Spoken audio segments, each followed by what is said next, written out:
back to Science Fantastic with Professor Michio Kaku. On Science Fantastic, we profile the amazing, jaw-dropping scientific discoveries which are revolutionizing our world and touching our lives. And in this hour, we're going to talk about robots. Are the robots coming for your job?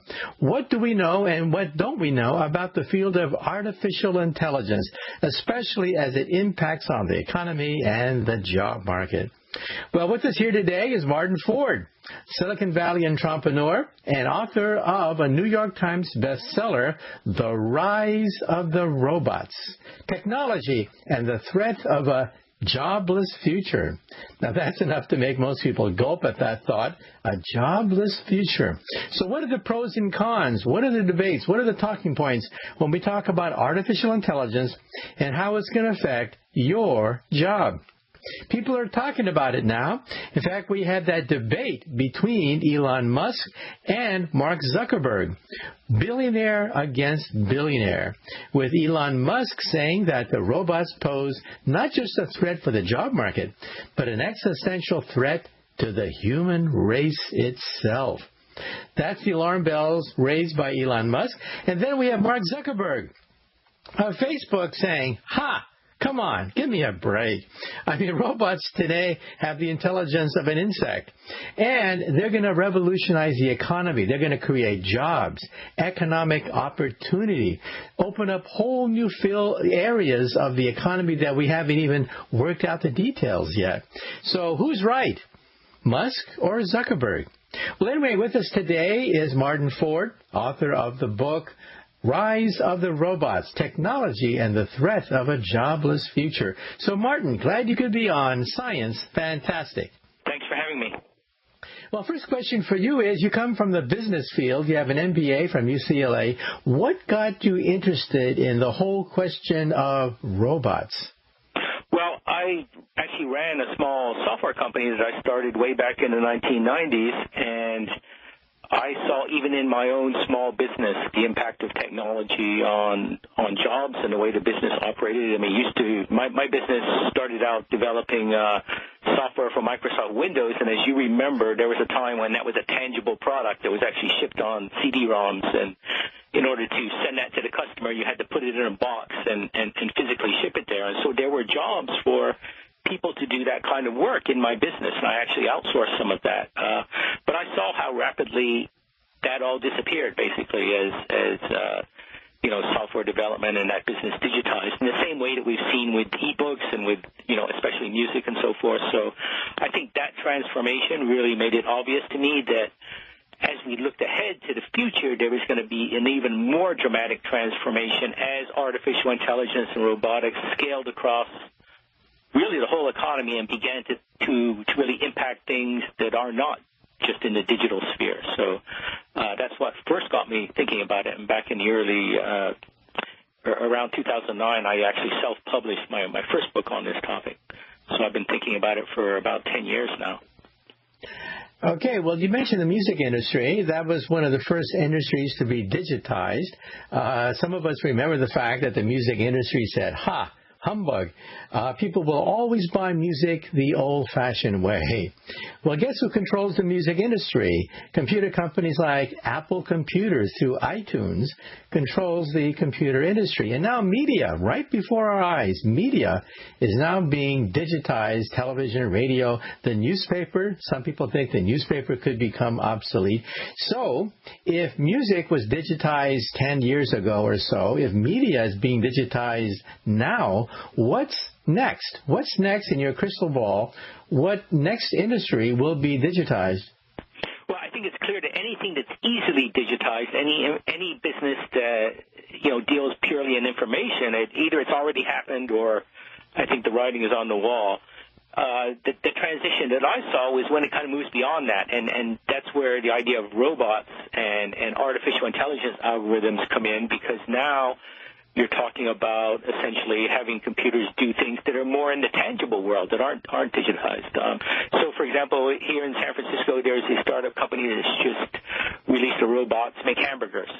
And that's not an area that you would think would be subject to being digitalized, but it is clearly it's soon going to be an area where the work that goes into creating a hamburger can be automated using artificial intelligence and robotics. So that's the big thing I see as it scales out into the physical world, into self-driving cars across virtually, every industry that we can imagine. And that's what I think makes this such a big transition. It's something that's definitely not limited to one specific area. Okay, well, years ago we had blacksmiths, and blacksmiths were one of the foundations of early American society. We had wagon makers back then, and we don't have them anymore, but we don't cry about it either, because wagon makers and blacksmiths were replaced by automobile workers and industrial workers. Now, the next question is, what are the next industries to be replaced? Like being a blacksmith or a wagon maker, repetitive jobs, jobs like flipping hamburgers. What are the jobs that are on the chopping block, the cutting edge of digitization and robotization? Right. I think the best answer to that is just to say that it's any kind of work that is fundamentally routine or really predictable is a better way to put it. The question is what you're doing in the job, in a sense, encapsulated in the data?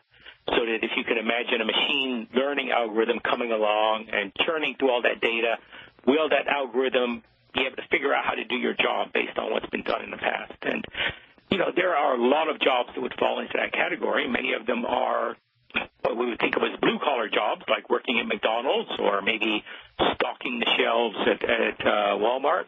But a great many of those jobs are also white-collar jobs that involve sitting in front of a computer, cranking out the same report again and again, doing the same kind of quantitative analysis again and again. And many of these jobs, require university degrees, so they're not jobs that are limited to unskilled people. So it's a very broad based impact on all kinds of work. The fundamental criterion is it repetitive and routine and predictable?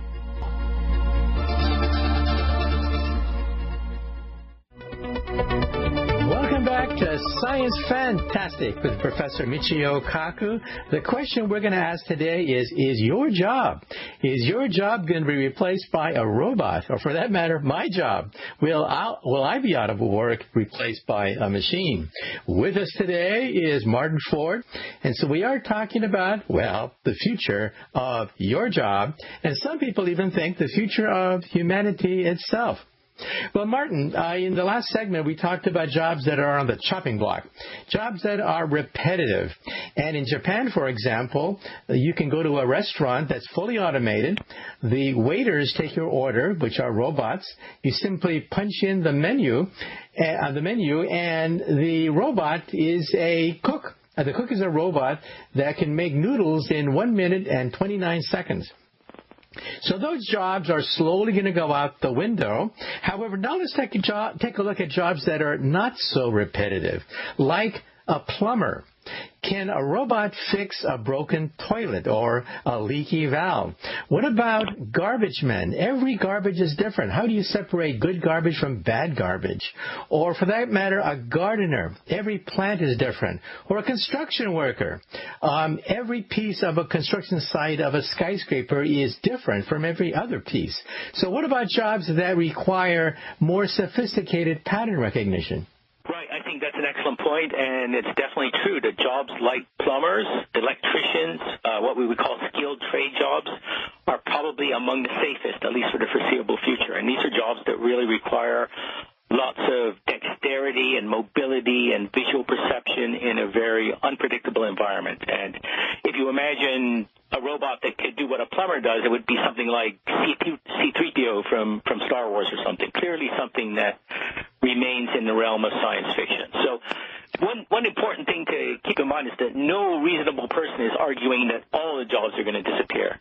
The argument that many of us are making is that a large fraction of jobs are going to be susceptible. And I think that one good estimate is that it's maybe half of the jobs out there that are fundamentally routine and repetitive and predictable. But certainly a skilled trade job, a nurse would be another good example of a kind of job where you really require lots of mobility and dexterity and problem solving and so forth. So those jobs are going to be safe for probably decades to come. On the other hand, some of the other things you mentioned, like a construction worker, it's true that right now, as things are configured, that's a job that is highly unpredictable, but you can easily imagine that changing. There are construction robots that use a very regimented way to build buildings. There's also 3D printing. So there could be new technologies coming into some of these areas that are actually going to transform, for example, the nature of how we do construction, and that may make it more susceptible to automation simply by getting rid of the unpredictable nature of the job. And building on your point, DARPA, a branch of the Pentagon, which actually invented the Internet years ago, DARPA had a challenge. They challenged the leading artificial intelligence laboratories to create a robot that could fix the Fukushima nuclear disaster. That would be a showcase for artificial intelligence. All the robot had to do was pick up some garbage, drive a car, get out of the car, use a hammer, turn a valve, and the results were rather humorous. You can go to the web and actually see videos of the robots that were entered into this contest. The winner would have become internationally famous, but most of the robots simply fell over like a bug and couldn't even get back on their feet. It was embarrassing. So if you compare a robot today with an animal, wouldn't that animal be very close to like a cockroach or an insect compared to, for example, what a monkey could do? Right. In fact, in terms of robotics that exist today, even a cockroach is certainly beyond what we're able to do in terms of actual mobility and dexterity and so forth. I mean, an insect is actually an extraordinarily advanced kind of robot, a biological robot, basically. So we're not. You can argue we're not even at that level. Having said that, though, I recall seeing those kind of silly videos of the robot falling down, trying to open the door, and so forth. But you can go back to the early airplanes, for example, and find very similar videos on YouTube of pre-Wright brothers, people trying to fly an airplane and watching it crash and so forth. So, I think the fact that we have failures at this point is certainly no indication that we're not eventually going to succeed. But building humanoid robots that can really do everything that people can do is something that, it tends to get a lot of attention. It's very visible. It's sexy in a way, but it's probably not the most important area of advance in robotics in the near future. I mean, that's going to take a long time before we can actually build humanoid robots that can replicate the kind of mobility and dexterity that people have. Well, we talked about blue-collar jobs that are non-repetitive, requiring semi-skilled labor, and those jobs could actually survive into the future. But now let's talk about white-collar jobs that most people think are impervious to automation. If you go to a law firm, first of all, you have the paralegals who search through all the law books for precedences and type up all the memos and affidavits. And then you have the lawyers themselves who argue before a jury and a judge. So the question is, if I go to a law firm now, are they in danger of being automated? What are your thoughts? Well, to some extent that's happening already. And again, it's not going to happen across the board. It's not going to be full automation of everything that lawyers do for the foreseeable future, but certainly some parts of what they do are already being automated. For example, there are algorithms that do discovery. Discovery means you have to look at all the documents relative to a court case and figure out which ones you need to provide to the opposition side. And that used to be done manually. Now it's done by algorithms. They're very sophisticated algorithms that can analyze and even generate contracts that are used by lawyers.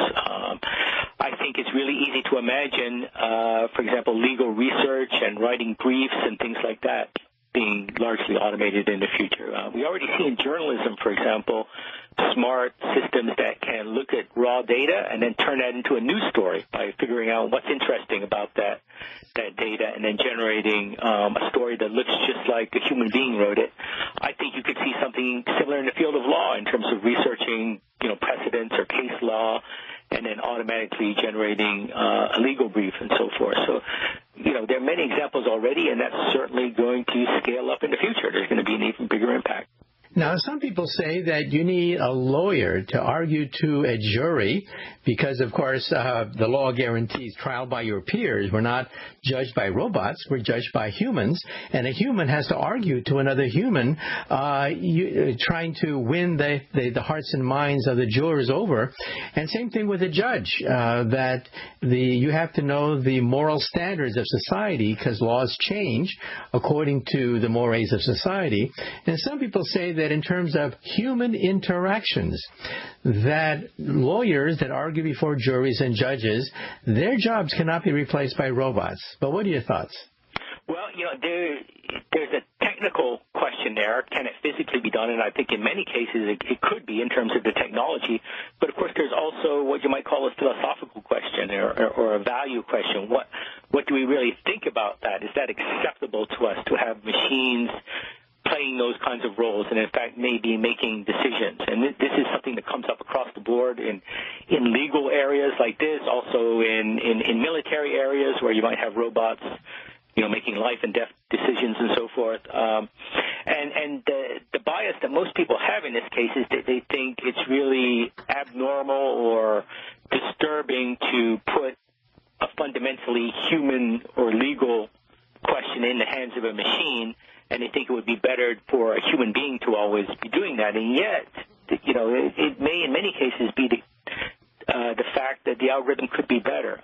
Just to give you one very famous example, there was a study done of judges in the United States, and what the study found was that if it was right before lunch when the judge was really hungry and you came before the judge, then you got a more harsh outcome than if you came before the judge after lunch when he was in a happier mood. So that kind of variance and obviously that's not a good thing. Okay, Martin, we have to take yet another short commercial break, but afterwards we're going to continue a discussion and we're going to get into the question of the singularity. What happens when the robots become smarter than us? Are they going to replace us?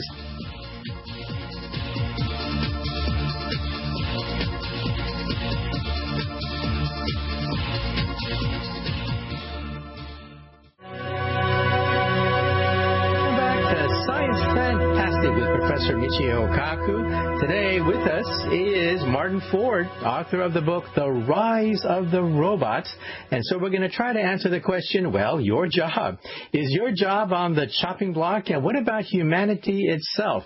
Could one day a machine replace the human race if they become smarter than us?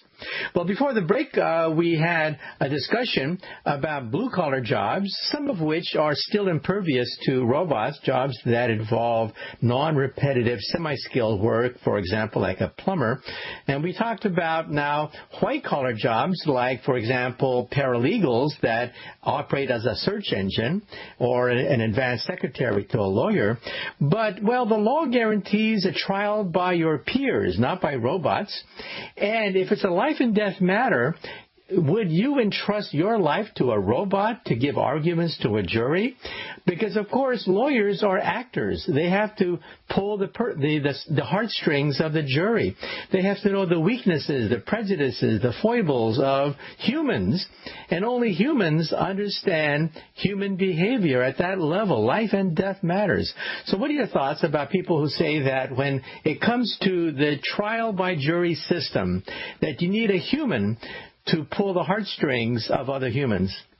Well, that's certainly true right now, but robots are getting a lot better, or I should say artificial intelligence is getting a lot better at understanding and exhibiting emotion. I mean, people are working on this. There's a lot of research into this area, so I can certainly imagine a future when a robot might actually be better at influencing people or making an emotional plea to people than a human being would. That's not the case now, and I think that for the foreseeable future, it's not going to be the case, but certainly it's a possibility that's out there. So, really nothing is off the table in terms of these technologies. You can never say never. What you can only say is that right now or for, the next few years, maybe the next decade, we can be relatively confident that human beings are going to remain dominant in this particular area. But in the longer run, anything is possible. Okay, now let's talk about, well, my job. Let's talk about the teaching profession and also research scientists. First of all, Stanford and MIT put a lot of their courses on the web. A lot of poor students from Pakistan and India signed up for these courses in artificial intelligence and whatever. But the flunk-out rate, the dropout rate in many of these e-courses was 90%. People logged in hoping to become the next genius of artificial intelligence, and there was no mentoring. There was no homework guidance. There was no career guidance. There was no peer pressure. And you were just by yourself in a small village in Pakistan online hoping to enter Silicon Valley. So some people think that the future of teaching is going to be mentoring.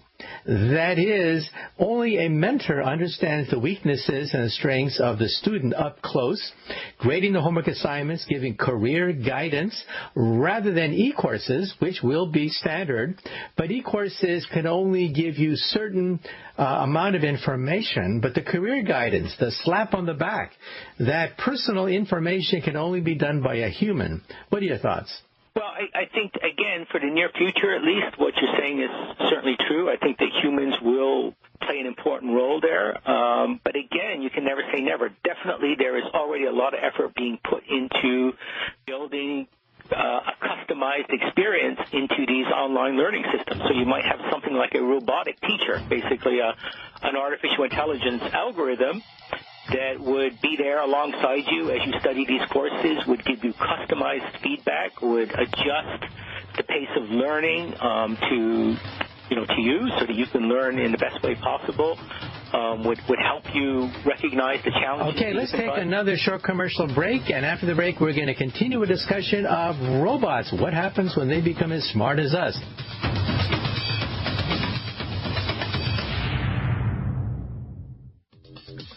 Welcome back to Science Fantastic with Professor Michio Kaku. Once again, our special guest today is Martin Ford, author of the book, The Rise of the Robots. And he's the author of a coming book called Architects of Intelligence. And The Rise of the Robots hit the New York Times bestseller list. And we're talking about, well, your job. We talked about some blue-collar jobs, many of which will be replaced if they're repetitive. But some jobs are very difficult to replace. That doesn't mean it's impossible. But they're difficult to replace because they're non-repetitive work, like, for example, sanitation workers and plumbers. And then we have jobs that involve interacting with humans. Those jobs are very difficult to interface with robots, but, well, who knows? Maybe sometime in the future, we may have robots that can interface with the humans, tell jokes, BS, share gossip with us. But at the present, well, robots can't gossip with us.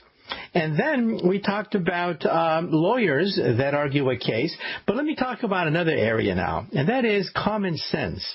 We know that water is wet, not dry. Anyone knows that water is wet, but robots don't know that.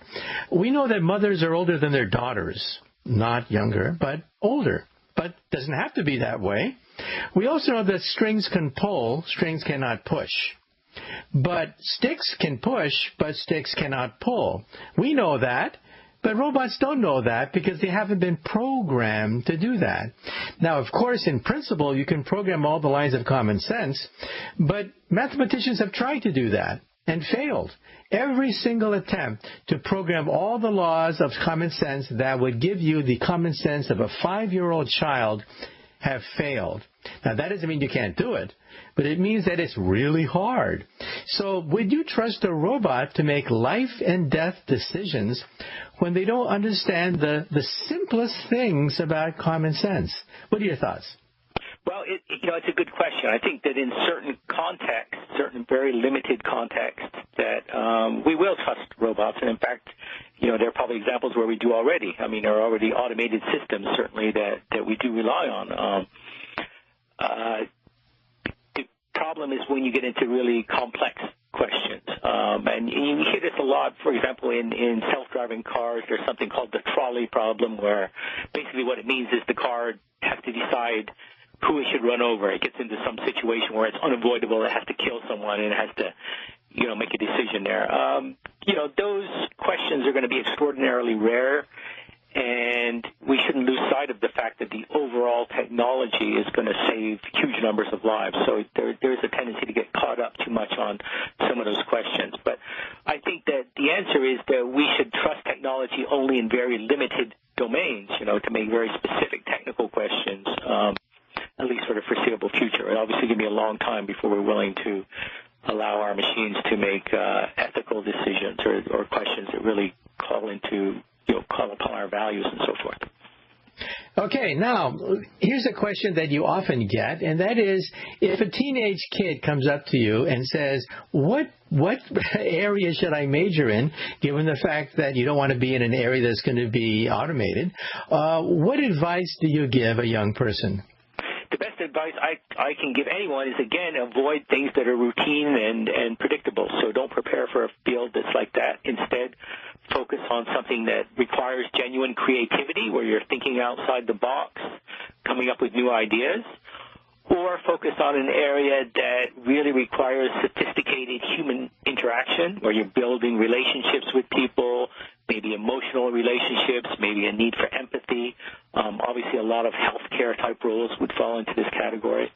And then the third thing is what we talked about earlier, the kinds of roles that really require lots of mobility and dexterity in unpredictable environments. And this would be a nurse or, as you said earlier, a plumber or an electrician, these kinds of jobs. These are the areas that I think are safest going forward. And I would encourage my kids to study for something that's going to prepare them for one of those types of careers. Okay, now let's jump into the debate between Elon Musk and Mark Zuckerberg, two billionaires lined up on opposite sides. Elon Musk of SpaceX and Tesla Motors say that robots pose an existential threat, not just a threat in the job market, but an existential threat to humans. And Mark Zuckerberg says, nonsense. I mean, they're going to be a source of jobs in the economy.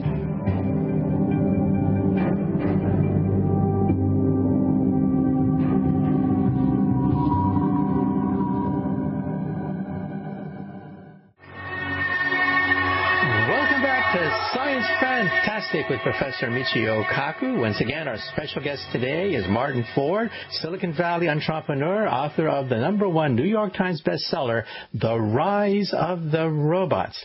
And the media was playing up the debate between two billionaires, Elon Musk, who says that robots pose a threat to our very existence, and Mark Zuckerberg, who says, bah, humbug. Robots are a source of jobs, new industries are going to be opened up because of robots. But, well, what are your thoughts?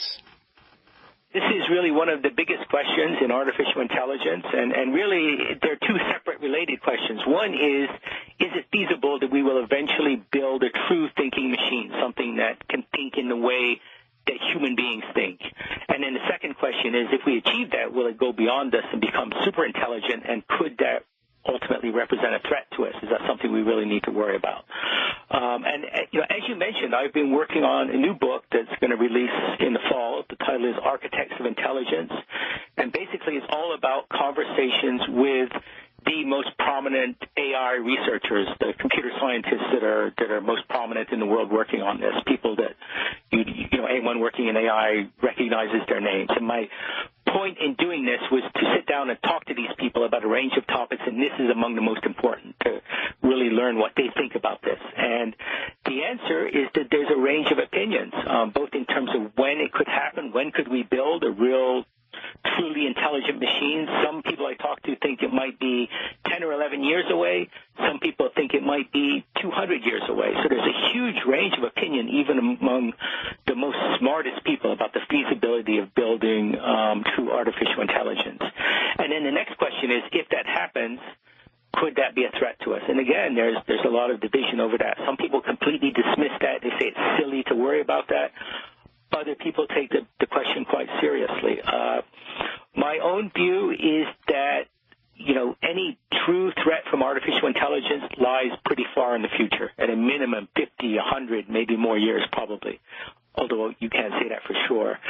And my concern is that worrying too much about that right now distracts us from the issues that we are likely to face in the next 10 years, say, and that is really about the impact on jobs. And it's really important to note that the impact on routine, predictable jobs does not require science fiction artificial intelligence. It's really just the kinds of technologies that exist already, and are clearly going to get a lot better. So these questions are very provocative. I would not, dismiss them. I think that it's good that Elon Musk, for example, has set up an organization called OpenAI, which is working on ways to make artificial intelligence safer. There are other organizations out there, small think tanks, that are also working on this problem. I think that's a good thing. But I'm not sure that this should be raised to the level of a major concern for society. We shouldn't have, governments investing huge resources in worrying about truly advanced artificial intelligence that's going to take over at this point, because it's just far in the future, I think. And there are a lot more practical things that we should be focused on. And among the most important of those is the impact on jobs and the economy, and also on things like privacy and the fact that some systems have been shown to be biased and things like that. These are the practical things that we're going to need to worry about in the near future, and the threat of genuine superintelligence is much further out. Okay, well, let me tell you my take on the whole question. I think that robots today have the intelligence of a cockroach, but I think in the coming decades they'll be as intelligent as a rat and a cat, dog, and by the end of the century, they could be as intelligent as a monkey. Now, monkeys are self-aware. They know they are not human. Now, dogs, of course, are confused. They think that we're the top dog, and they follow us. But monkeys know they are not humans. And by the time robots become as smart as robots by the end of the century, they could be dangerous with self-awareness. At that point, I think we should put a chip in their brain to shut them off if they have murderous thoughts. But that's only short-term measure. Eventually, the robots could become so smart, they'll know how to neutralize that fail-safe system. At that point, now this is a problem, I think, for the next century. It's not even a problem for this century at all. But in the next century, I think at that point, maybe we should merge with them. Why bother to compete with something when it's inevitable that they're going to become very intelligent? Why not become supermen, superwomen?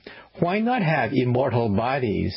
Why not have either a biological or digital immortality?